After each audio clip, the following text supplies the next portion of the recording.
Space birds, welcome back to Airlocks and Aviaries. Oh boy, it's been a while since I've done a video. Let me tell you, college is really kicking my ass right now. But I'm here now in a break between homework and classes to bring you a dose of pure unhingedness. Welcome to my 80s queer action movies tier list video. Okay, I imagine you'd have some questions. I do as well. Okay, so I've been wanting to make a tier list video for ages because they looked so fun, but I was like, what would I make a tier list video on? And I'm like, wait a minute, what do I know? Like, what am I an expert on? And that is analyzing gay subtext. And I've had all these movies for ages that I wanted to analyze the gay subtext in, but instead of making like a separate video for each of them, I figured, why not do them all in one video? And that's a perfect opportunity to use the tier list. So, I watched a lot of action movies, specifically 80s action movies as a kid and a teenager. This is all my parents' fault. You can blame them for how I am now. They're watching this right now, and I know that they did this. They did this to me. So because of that, I watched so many movies, but now I know all these movies, and I'm going to be looking at the queer subtext in them and ranking them by how gay they are, from like least gay to most gay. This is gonna be fun. I have not scripted this video, so it's gonna kind of be like a, let's see, like, you know, most tier list videos. Like, I mean, I've thought about it, but I haven't really scripted it. I am so ready for this. I'm really excited. This is gonna be a fun video. I've already got my crop top on. Got this from a thrift store. I hope it's gay enough. I'm sure it is. Without further ado though, let's get into explaining this tier list that I made. So, here we have on the bottom tier is homophobic, which I know a lot of the 80s movies are gonna appear that way at first before we dig in. But the homophobic tier is for when we've dug in, we've looked for subtext, and there's nothing there. It's just straight up 80s straight people having a ball, and that makes us sad, but that doesn't necessarily mean that it's a bad movie. There could be good movies in this list. We're just ranking based on queerness. Next up on the ladder, we have could be gayer, which is pretty much what it says. It's not flat out homophobic, but it's lacking the fun queer energy that we need. Next we have the middle tier, which is it's the subtext. Now this one's interesting. It's the way I can describe this tier is I wanted there to be a specific rank for movies that are not overtly queer, like they don't have characters who are like, oh my god, that character's definitely queer, or like oh, that relationship is queer, or oh, like, you know, these are queer themes, but like queer themes, not like completely in there, but like the themes of the movie are queer and the way the movie rolls is kind of queer, but it's not actually like the characters. It's woven into the movie without being present necessarily, and we'll see some of that later. But I kind of wanted a tier specifically for that because that's definitely a genre, not just with 80s movies either. It's with a lot of movies in general. But yeah, it's the subtext. Next we have Getting There, which is, it's pretty gay. These characters, we can see some queerness in there. It might not be overtly, I mean, none of them's gonna be overtly gay, but like, it's not gonna be too obvious at first, but oh yeah, that's definitely something. That's Getting There. Then on S tier, we have Pride Parade, which is, you watch it and you're like, wow, how did nobody see this? Like, maybe people did see it, but like, oh my god, like this is so gay. I can't even comprehend how gay this is. All right, that's our tiers. Now for our movies that we have that we're gonna put in. I put in only movies that I've seen, which, well, it's a lot, it's not all of them. And if you have a recommendation for me, please let me know. I wanna know more terrible or amazing or weird or insane 80s action movies that I can watch. And by the way, the genre, it's gonna be action movies, sci-fi, and fantasy. And I know those are different genres, but there's the genres that most often overlap, and they're my favorite genres of movie in general. And they're the ones that I've seen. So yeah, 80s, action, sci-fi, fantasy. That's what we're putting in here today. So let's get started with our first movies. Let's start with The Terminator. Now, this is a good movie. It's a great movie. It's insane. It's a very heterosexual movie, I gotta be honest with you. Terminator 2, that's a different story. But even though it's a good movie, I mean, Arnold Schwarzenegger's naked the whole time. Like, we get the whole Sarah Connor thing, which is cool, but there's no really, like, queer themes that I can see, per se. Like, the world ending is coming soon, and they're just trying to outrun, like, this sexy Arnold Schwarzenegger Terminator guy the entire time. And I gotta be honest, this movie is homophobic. I'm sorry. I might change that later to could be gayer, but I'm putting it in homophobic. Apologies. We are not starting off to a good start. Okay, next. Blade Runner. God, I love this movie so freaking much. This movie shaped who I am as a person, and I don't know if that's a good thing or a bad thing. I don't know how to describe this movie. If you've seen it, you know what I'm talking about. If you haven't seen it, you are gonna be confused, and you're still gonna be confused if you have seen it. Harrison Ford is a robot assassin. He's not a robot assassin. He assassinates robots or androids. And the androids are the most freaky people in the world. Now, granted, he gets it on with one of them despite not respecting any of them. So it's just kind of interesting. Although that whole thing could be a metaphor for trans people, because all of the androids are like seen as something terrible that's infecting society, but all they're really doing is trying to survive and exist and figure out why they are the way they are and why society has shunned them. And the main character is the villain and trying to seek out and destroy all of them. And he sexualizes one of them, but threatens to kill, like he kills them, but sexualizes one of them and then threatens that she's gonna be killed later.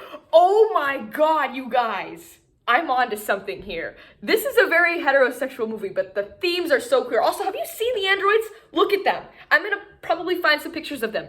They look so queer, it's not even funny. Like, look at them. Look at this. This is... Okay, we're onto something here. This has no overtly, like, character stories that are overtly gay or anything, but the themes are very transgender. So therefore, we're gonna put Blade Runner into it's the subtext. Okay, next. Oh, I know what we should do next. Okay. Top Gun. Look me in the eyes if you've seen this movie and try to tell me that this is a heterosexual movie. It's not. You can't. This whole movie's a pride parade. Not only because of the extremely homoerotic subtext between Iceman and Maverick, but also just because I don't know what else to tell you, man. It's the gayest movie. It's so gay. We already know my stance on this, okay? This movie is a pride parade, and therefore we were putting it there. Also, I have this amazing headcanon that Maverick is trans, okay? And it's not just because Tom Cruise is short, okay? It's because he only refers to himself as his call sign, and he doesn't have any family except one person who perhaps knows. That's my headcanon. Anyway, Top Gun is a pride parade. What's next? Die Hard. Oh man, I love this movie. I'm always that annoying person who's like, this is a Christmas movie. Let's watch it during Christmas, because I don't want to watch a Hallmark family movie. I want to watch Bruce Willis beating up a bunch of thief terrorists. And that's what I consider an idea of a good time. And I don't care about anybody else. That's my Christmas movie. Although, we're not rating movies based on how amazing they are. We're rating movies based on gay subtext. And the entire time he's trying to get back with his wife, there's just so many straight people in it. There's that sleazy guy. I mean, normally I'd say queer-coded villain.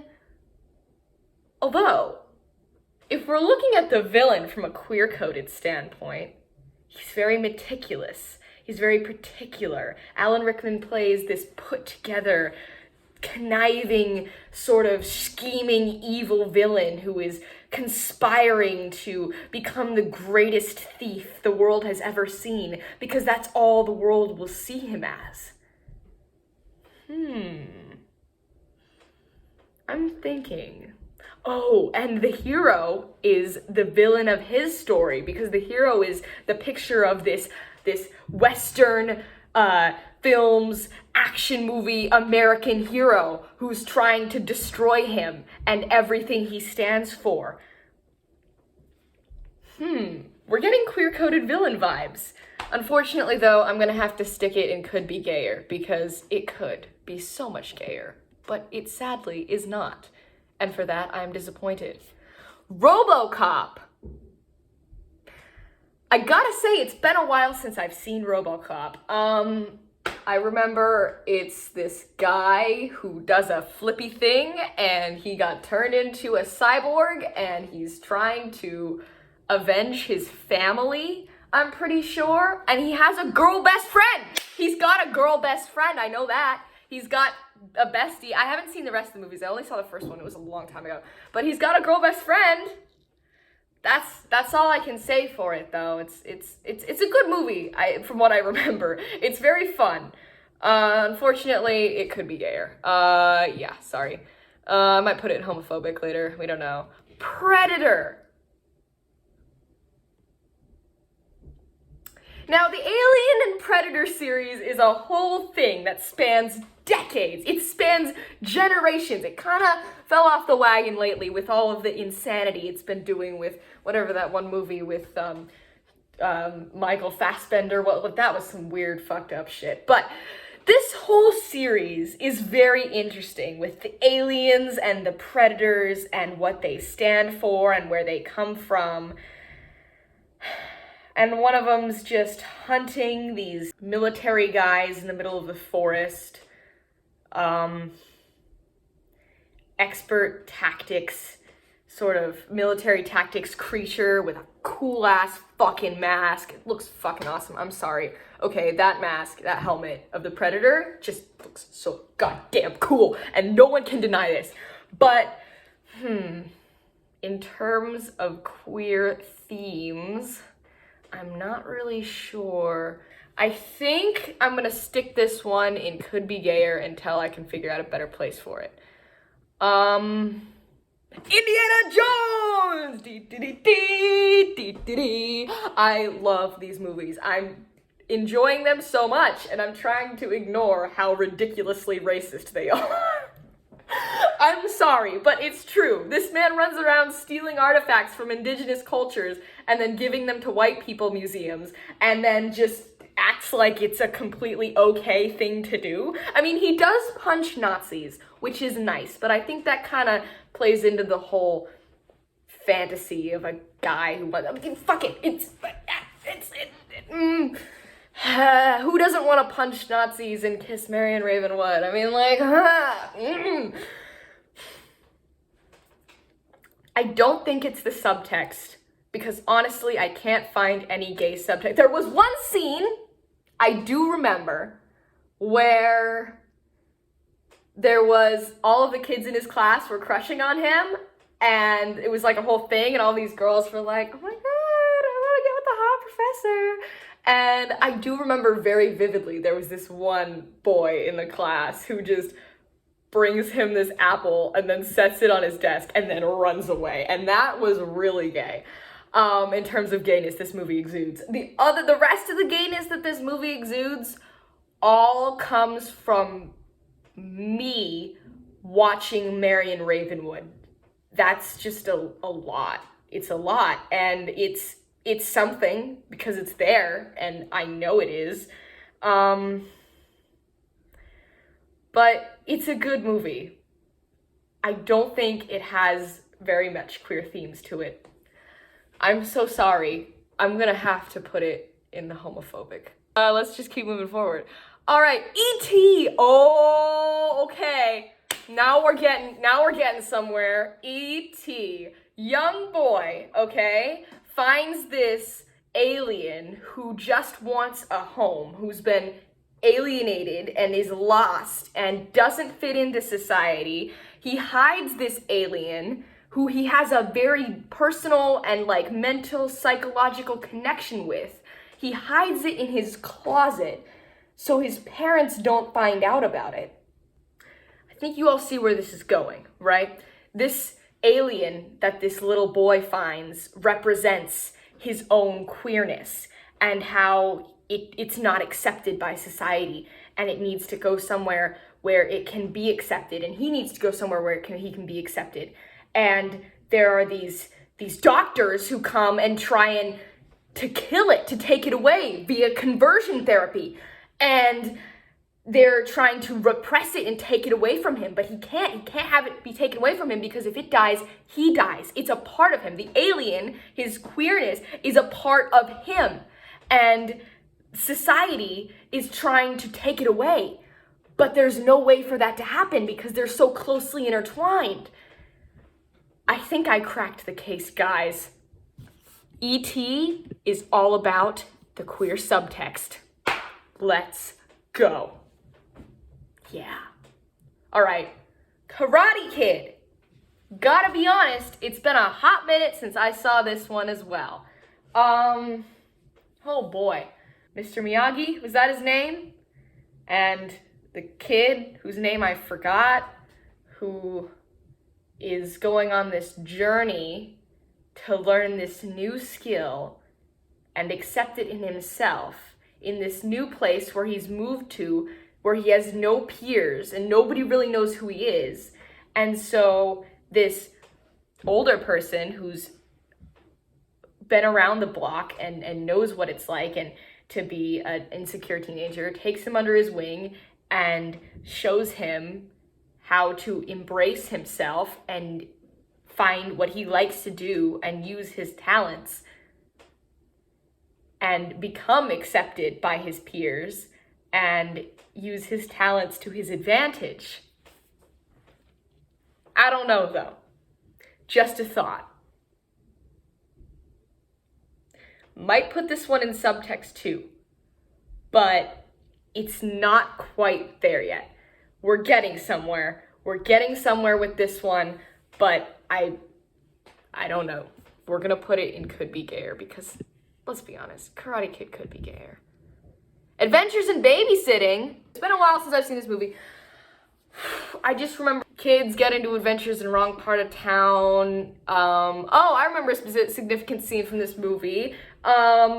This girl is obsessed with Thor, and the entire time she's trying to like talk about how great Thor is, and then the brother calls Thor gay and slurs, and then later she repeats those slurs to this guy who she says looks like Thor, but then they're trying to be like, no, Thor isn't gay, Thor is manly.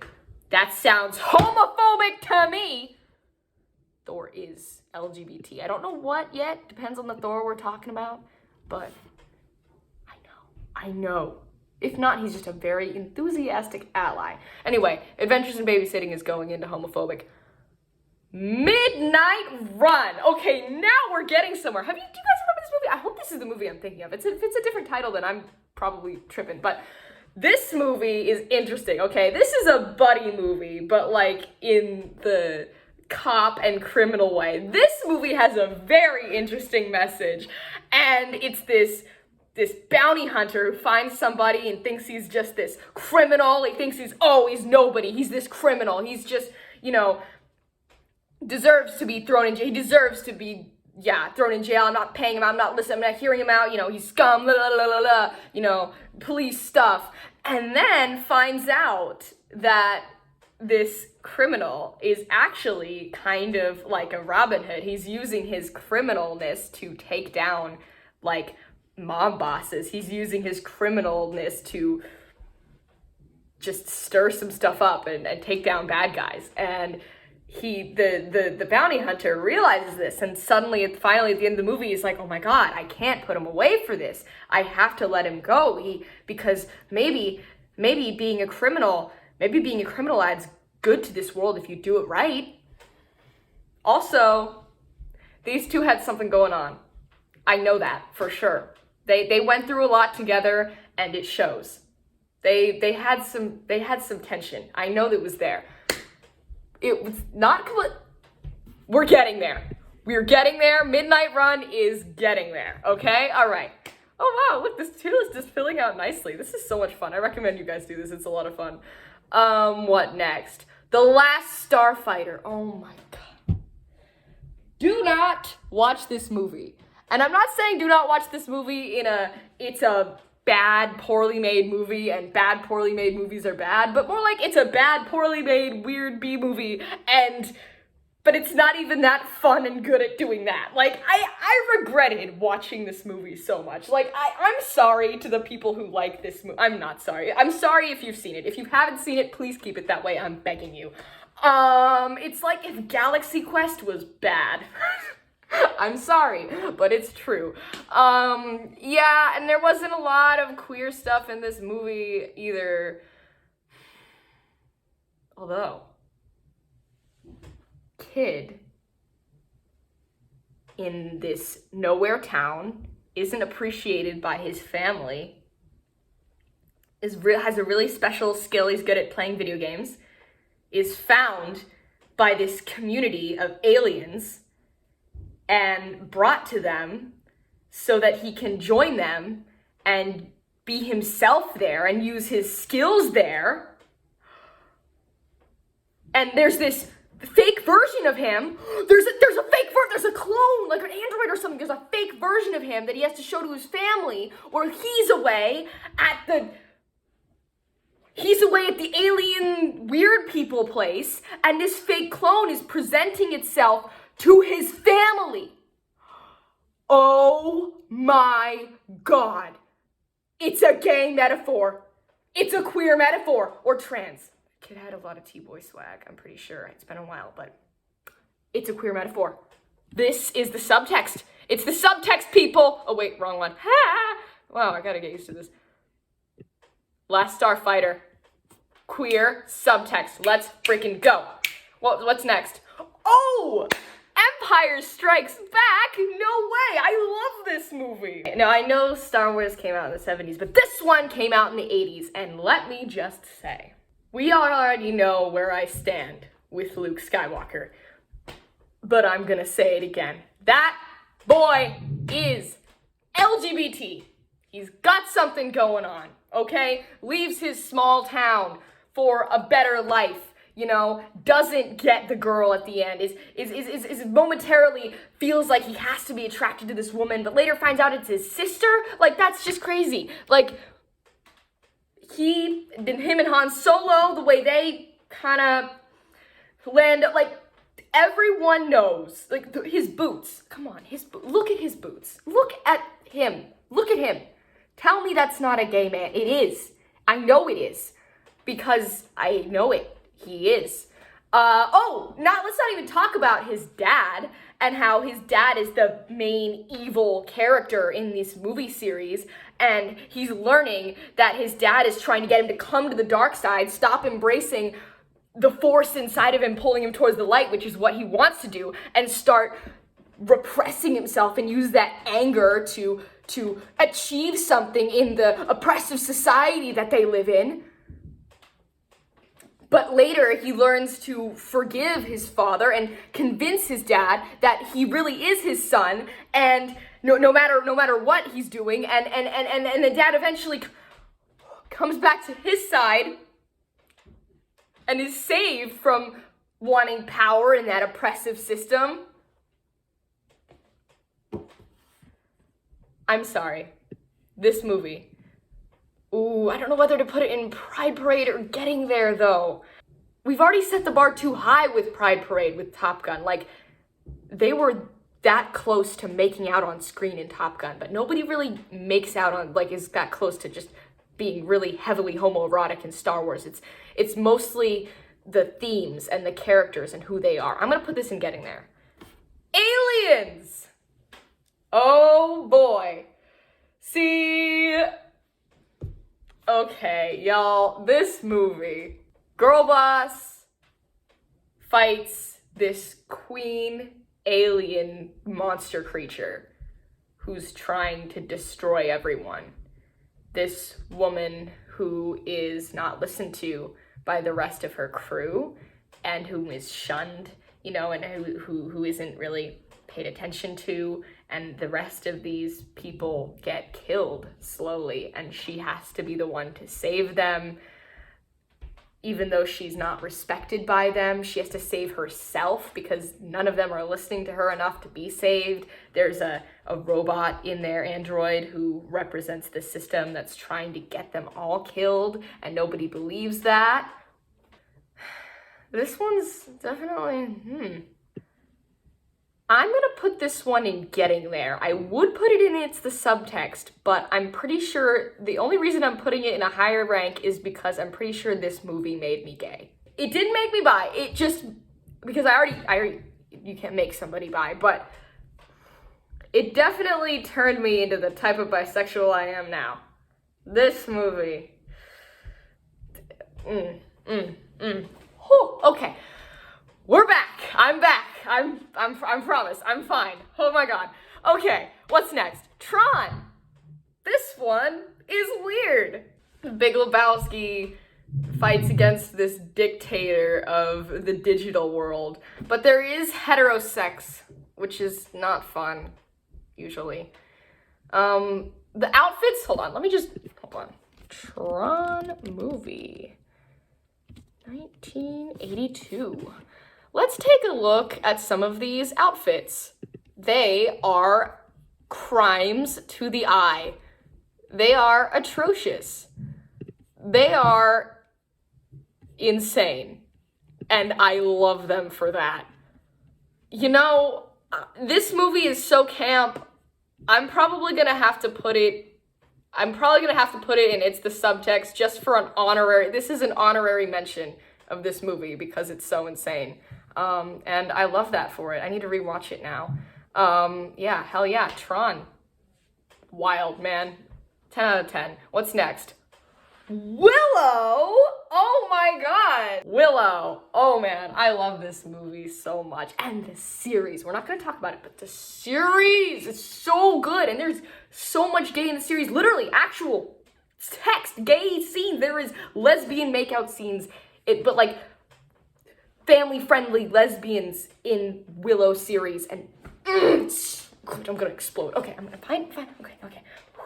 This movie is so queer. I'm sorry. Willow, it's got a special place in my heart. There's so many themes in this movie. Like, aside from like the whole fantasy themes and like saving this child from like this oppressive dictatorship, but let's look at the romance. Let's look at the main romance of this movie. Yes, it's between a guy and a girl, but that's about the only thing that makes it heterosexual. That is the only heterosexual thing about this romance. There is this girl who's trying to escape her evil dictator of a mother who's oppressing her and forcing her to fight for this side. This very powerful, strong, evil legionnaire woman. And this disaster trash boy who cross-dresses, flirts with men, and is just a complete, insane, crazy bisexual icon. Bisexual, gender-fluid icon. Played by Val Kilmer. What more could you want out of these two? And like, if you look at the romance scenes between them, it is anything but straight. The way these two flirt is so inherently bisexual. Like, there's a point where she has him on like a leash, like because they're like because they're captured or whatever. And like, it's just, this movie is so good. I love it so much. I can't put it in any other category than Pride Parade. I'm sorry, but it's true. It deserves to be there. It deserves it. What's next? Princess Bride! Oh my god! Princess Bride! Okay. Oh my god. Okay, if you haven't seen The Princess Bride and you're watching my channel, stop watching my channel right now if you haven't seen The Princess Bride and fucking watch it, okay? This movie is probably one of the greatest movies that has ever been made, and I know I'm not the only person who believes that. This movie has everything. This movie has Inigo and Fezzik. This movie has the Dread Pirate Roberts and Wesley. This movie has hilarity. This movie has the best revenge plot in the world. The quotes in this movie, like the one-liners, just iconic. The way the characters interact with each other. Wesley just being an icon. I don't know how else to ask anybody who's a majorly huge fan of Princess Bride, like unhealthily obsessed with Princess Bride, and they're either going to be a fencer or gay most of the time, because that's just how this movie goes. And I'm both. So, bam, had to happen. What's next? Labyrinth. Okay. You know what I'm talking about. Everyone knows. Everyone knows this. Look at this shit. Look at this. Bro. Surfing. Slaying. It's giving so much. I don't even know what I have to say at this point. I mean, not only David Bowie, but also like the fact that there are these evil goblins capturing this child to indoctrinate. I mean, yes, this specific case of a movie, this is one of those where the gays are the evil ones and the queer themes are like the bad guys, but so good, so gay. I'm also gonna put this movie up in Pride Parade because it deserves it. Yeah. What's next? Legend! Oh my god, this movie, what even in the heck? It's an acid trip, but it has the guy from Rocky Horror in it, and that should tell you everything. And he plays the demon devil guy, and we've got crazy old swamp witches, and we've got, okay, whatever the fuck Tom Cruise had going on in this movie, which was wild. Fun fact. This was actually my first Tom Cruise film. I watched it when I was like 11, and it's an interesting first impression to have with an actor. Let's just say that. Let's just look at this movie, shall we? Legend 1985. Let's take a look. Let's take a look at this. Okay? Let's just look at what's happening here. What's that? What is that? That's the guy from Rocky Horror. Look at this. What are we doing here? What is this? This is very queer. Also, yeah, let's look at this. What am I gonna do? I don't know where to put this one. Oh, that's so funny. Both of the lovely gays from Top Gun actors have their own gay little 80s fantasy movie that they were in, that they starred in. That is so freaking funny. This is hilarious. I almost want to put this one in Pride Parade just so that they can be together, but I don't feel like it deserves that much of an honor. Well, okay, I'm sorry. No, I'm sorry. I was wrong. Tim Curry, please forgive me. It does. It deserves that. We're putting them next to each other. Look at that. What else do we have? The Dark Crystal. Holy shit, you guys. This is probably one of my favorite 80s fantasy movies, and the fact that the reboot series on Netflix got canceled was a crime and personally offensive to me. In terms of queer subtext, though, there's not a lot of queer subtext. I gotta be honest with you guys. They are destroying the Skeksis, which again, destroying people in power, but that's all. Like, there's the dichotomy of the Skeksis and the Mystics being one and the same creature. There's the love conquers all message and metaphor. There is so much going on there. But like, at its core, it's a beautiful movie. But I'm struggling to find queer subtext. There is queer subtext in the new one, the Netflix series, because of Deet and her journey and what she goes through. I'm pretty sure there's some trans metaphors there. But in terms of the OG, I love it with my whole heart, but I'm thinking, I'm thinking of trying to find some subtext. I'm at a loss. I've gotta admit, you guys, this movie isn't homophobic, but I don't think this movie is queer. It just is. This one stumped me, you guys. I'm sorry. I'm putting it could be gayer. What's next? Oh my god. The Last Unicorn. If this movie didn't traumatize you as a kid, then we can't relate, because this movie traumatized me as a kid. What the fuck was going on in this movie? Why were there tree tits? What was that? Was there a guy in a mirror at one point? Like, there was a traveling band that was a bunch of Robin Hood fanboys and fangirls. There was so much going on. I can't even begin to describe all of it. I don't know what was going on in this movie. It was a banger. But let's get into the subtext. The Unicorn Girl. There is some very trans things going on with her, I feel like, because of the way she embraces her, the way she has her femininity, and her transition from being a unicorn truly, but also living as a human girl, and that being somebody trapped in somebody else's body because of a curse, and wanting to free herself, and just the way she looks. Like, let's look at her. Wow. Oh, she's so pretty. Tell me this isn't transition goals for the trans girls in your life. Like, this is perfection. There's a lot of subtext in this movie, I feel like, with her, and I respect that. I don't know what was going on with the tree boobs in this movie, but we can look past that. It's hard to look past it because it was pretty obvious, but we could look past that and embrace the trans themes. We're gonna put it in It's the Subtext because of all of the trans themes and subtext running through it. That's good. What's next? Who Framed Roger Rabbit? Wow. I mean, it's insane.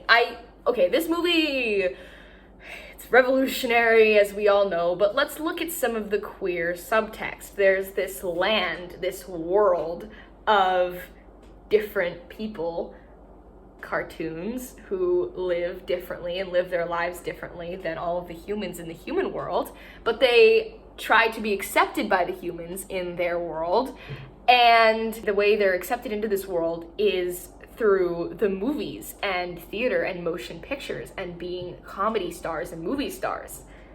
And a lot of the times they're incorrectly framed for things and oppressed, and there's this main character who is a human who's trying to fight for their rights. There's a lot of stuff going on here. And then we see that their community is trying to be destroyed by somebody who we think is a human, who hates them, who's homophobic, and wants them all dead, and wants to oppress them, and wants to find them, and get them out of hiding, and displace them, and he wants them out of their society, until we find out he actually was one of them, and was repressing himself and hiding himself behind his mask because he had internalized homophobia, and was trying to kill the gays, even though that was a community he was part of. This movie is queer. There you go, folks. Right off the cuff. I'm good at what I do. I know. Who Framed Roger Rabbit? I would put it in It's the Subtext because of the subtext, but I'm gonna put it in Getting There because of the scenes between Roger and the main guy and how just lovely those were. So we're gonna put it in Getting There. What's next? Batteries Not Included. This was a weird freaking movie. What the fuck was going on? Fuck, what the hell fuck? In the fucking what? This movie was about a bunch of people living in an apartment who were all financially challenged and trying to live their lives. And their apartment they lived in was going to be destroyed, and they all had to band together with each other to support each other to avoid this fate of being disbanded and this fate of being oppressed. And there were people in a lot of oppressed groups in that community of that building, and they were brought together by these creatures from another world who need their help, who represent them because they are so alienated from the world. They bring the creatures from another world under their wing, and they help each other to survive this oppressive environment. Bam! Batteries Not Included. Queer subtext. Let's freaking go. What's next? Ooh, Splash. I watched this movie, unfortunately, I regret watching this movie. It counts as a fantasy, but it's just a romance. It's a rom-com. I don't like rom-coms. It's about this fish girl who turns into a human, a mermaid who turns into a mermaid girl who turns into a human and wants to be with a man, and they have this romance even though everybody in society thinks she's weird. And I forgot how it ends with him joining her in her being a fish woman, and him knowing that and trying to hide that from everyone, and eventually going off to live with her because they love each other, and even though she's a fish woman, and they accept that and embrace that. It's a trans metaphor! Woo! Oh my god, okay, wow. I thought this movie was gonna be another contender for homophobic, but it turns out it's a trans romance. Oh my god, what? Okay, what's next? Back to the Future! Gonna go back in time. Amazing movie. Kinda interesting, strange themes going on with the mom. That was weird, not gonna lie. But it's a good movie nonetheless. I think this movie does not have too many gay themes in it. I mean, it's a kid proving himself to his parents and going back in time and meeting his parents and becoming friends with them, and getting them better lives and away from bullies of the world who oppress them and push them down. That's about it, I'd say. Although, if we look at Back to the Future, Marty, we gotta say, tell me this isn't a trans boy. Tell me this doesn't look like every single trans guy, like white trans boy you've seen. Like, look at that. Look how he's dressing. Like, look at this dude. Like, this is the ultimate trans fit. How many layers is he wearing? 1, 2, 3, 4 freaking layers. Vest over a jean jacket, over a flannel, over a t-shirt. Are you kidding me? He has trans guy swag, and nobody can convince me otherwise.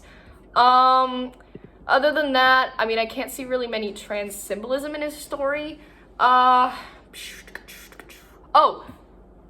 than that, Doc has older queer guy energy, for sure.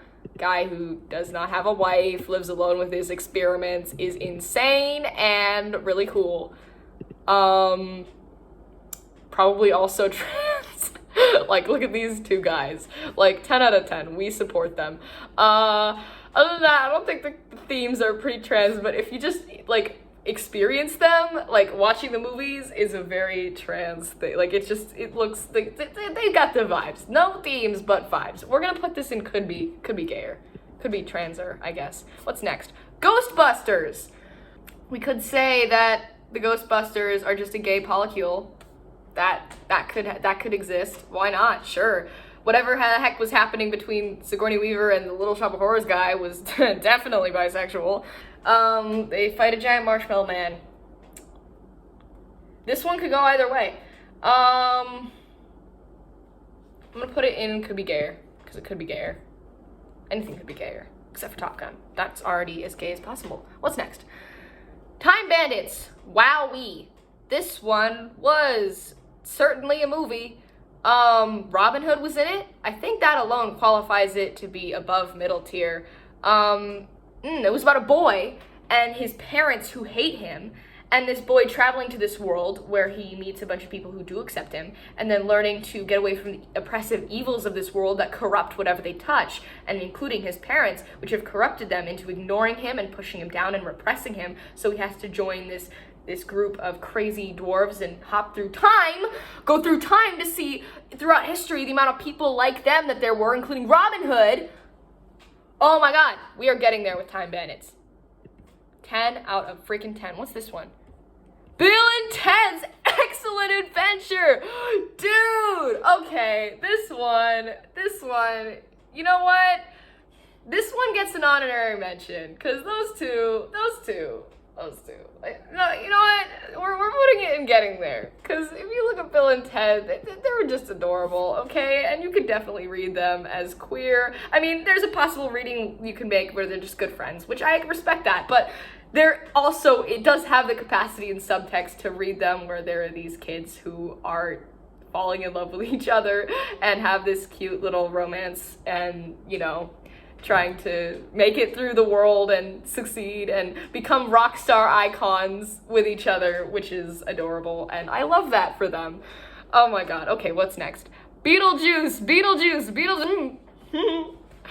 Don't want to accidentally call that out. Very interesting. Lydia and the dead, the living and the dead coexisting together. Lydia Dietz finding the dead parents are more supportive than her alive parents and wanting to be dead so that she could be accepted by these dead parents.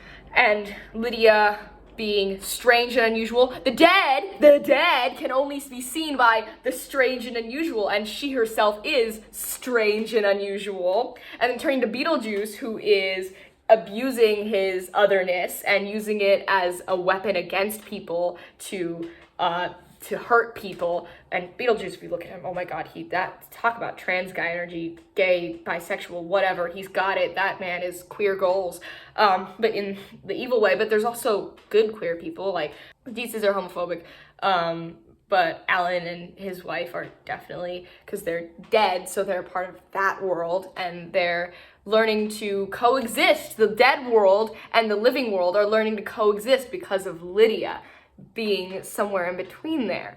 So we're gonna read Lydia as definitely either lesbian, queer, maybe trans, who knows, she's definitely a queer character. And although there was no real like gay people romance, I'm gonna put this one in subtext because it's the story, it's the themes. Okay, what's next? Gremlins. Wow, why is this one on here? We're going to horror movies now, I guess. Gremlins is wild. Okay. I don't know about queer though.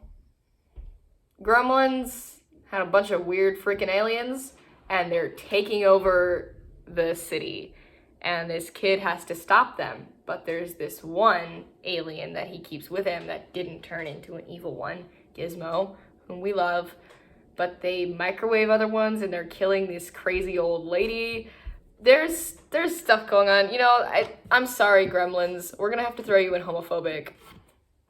It's just how it goes, man. I don't know. I'm sorry. What's next? Little Shop of Horrors. Oh my gosh. Why is this one on here? I don't even like musicals. What are you talking about? I don't like this movie. In all seriousness, though, this movie's either gonna go in it's the subtext or homophobic, because I feel like it could be both. That plant definitely had some queer things around, but in the worst way possible. Like, that plant probably represented terrible queer stereotypes and, like, the grooming and the otherworldness of the plant coming to corrupt this good, like, guy who wants a suburban life and to have a heterosexual love with this woman, and then here's this evil, otherworldly creature coming to corrupt that and to end that and to pull him away from that and to murder and slay in all senses of the word. That movie has queer themes, but in a homophobic sense. Also, it's a musical, so it should be gay, but in my opinion, that's homophobic because I am sapphic, and that's just how we roll. Sorry! Okay, what's next? Oh wow, we've got a very even little chart here. How nice. Okay, what's next? The Shining. Great movie. I feel sad that the author didn't like it, because we all know how that goes with adaptations and such, but excellent movie. Kind of makes me just want to sit out the window and go like, that's how I was vibing with in quarantine. Anyway, child escaping his dad.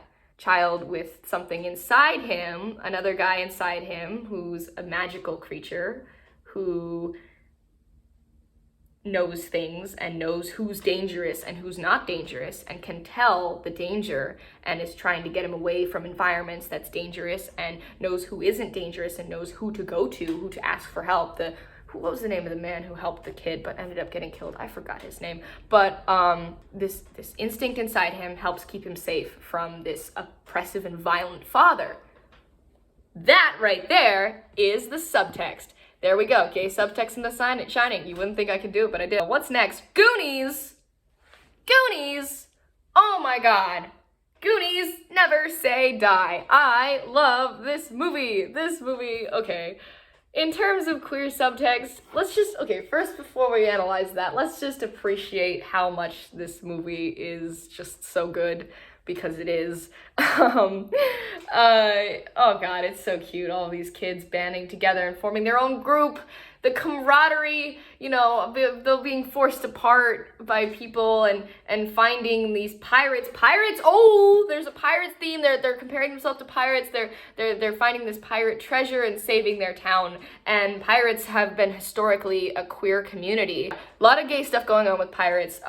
All these kids who are super different and definitely neurodivergent, they have something going on for them. Then there are these other characters, the teenagers in the Goonies, who have tried to repress themselves and be uncool, not accept that weird Goonies, you know, not be a part of the weird group, but get pulled into it and realize how much they really do enjoy this community and being a part of something, because they are made fun of, even though they're trying not to be, even though they're trying to fit in, and they go away from the bullies. Oh, and then there's Sloth, who's not accepted by his mom was bad to him, but he had to get free and away from that abusive place because his mom abused him, but then was like, wait, no, come back, I actually do love you, but would abuse him and tie him up. So there's that relationship. The whole Goonies, I just feel like, is just so queer community, and I love it so much. And that's just my reading. You can read it however you want. Like, Goonies can be for straight people. Goonies is for everyone, but for gay people it also has a meaning too. So you know what, the Goonies is so special to me. I'm gonna put it up in Pride Parade because of how lovely the Goonies is and how much of a community they've built with each other. There's the Goonies reading. What's next? An American Werewolf in London. Oh my god, you guys, this movie queer baited me. I am not joking. This movie actually did queer bait me, because I look at this cover, okay? Look at these two dudes, okay? American guys in London. You're expecting like a buddy movie, right? Like you're expecting like two guys who are like, oh man, we're werewolves and we don't fit in, and we're coming to London where they're not accepting us, but we're trying to be werewolves by ourselves and not get found out. That is not what I got. That's not what I got at all. I got homophobia is what I got. I got this evil werewolf who was murdering people and leaving a trail of gore and death in his wake, and that everybody needed to seek out and kill. And the guy who needed to kill his best friend for being a werewolf.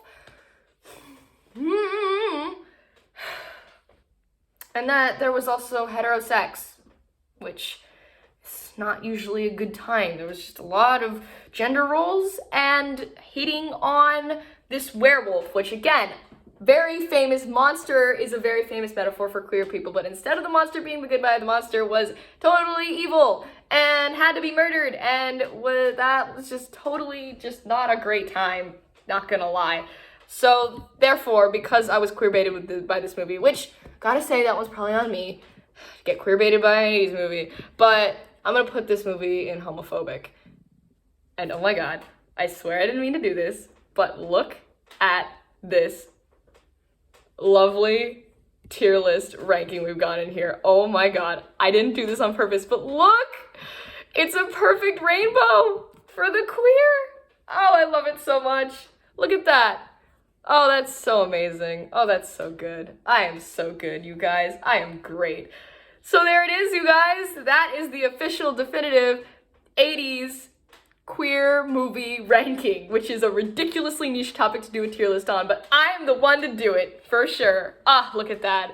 For our Pride Parade, wait, let's start with homophobic. We've got The Terminator, Raiders of the Lost Ark, Adventures in Babysitting, Gremlins, Little Shop of Horrors, and American Werewolf in London, which are all, I mean, they're good movies, but they're very, very, very light on the queer subtext, if not ridiculously homophobic. Then, could be gayer, we got Die Hard, RoboCop, Predator, Karate Kid, Dark Crystal, Back to the Future, Ghostbusters, most of which are great movies, but again, they could be gayer. We could have more gay in those movies, but we don't, which is sad, but they're still good movies. I still love a lot of them. Then we've got It's the Subtext, which is movies that are very, not overtly queer, but have queer themes running through them, where the characters might not necessarily be queer, but it's implied. So we've got Blade Runner, E.T., Last Starflight, Blade Runner, the trans androids, E.T. with the little boy with the alien in his closet, Last Starfighter, boy running away to be accepted by the aliens, Tron, just, I don't know what to say about that one, honestly. Last Unicorn, definitely trans, batteries not included, queer community, Beetlejuice, Lydia freaking Dietz, you guys, and The Shining. Boy escaping his homophobic dad trying to kill him with an axe. What's next? Getting there. We're getting there. We got Midnight Run. Those two definitely kind of, Luke Skywalker, he's definitely, we know about Luke Skywalker. Aliens made me bisexual. Just kidding. Sort of. Who Framed Roger Rabbit? A lot of stuff happening there with the society of tunes and people and integrating through the movies. Then we've got Splash, trans woman romance. We love to see that. Then we got Time Bandits, another boy escaping homophobic parents. Bill and Ted's Excellent Adventure. Adorable. We love to see it. Pride Parade. Goonies, because it's the Goonies. It's a community of children accepting their otherness and being together in the face of all odds. We've got The Labyrinth. It's David Bowie. What do you want me to say? The Princess Bride, beloved by the gays and the fencers. Legend, with Tim Curry and Tom Cruise for some reason. Then we've got Willow. Queer fantasy, people. It is perfect with cross-dressing Val Kilmer. We love to see it.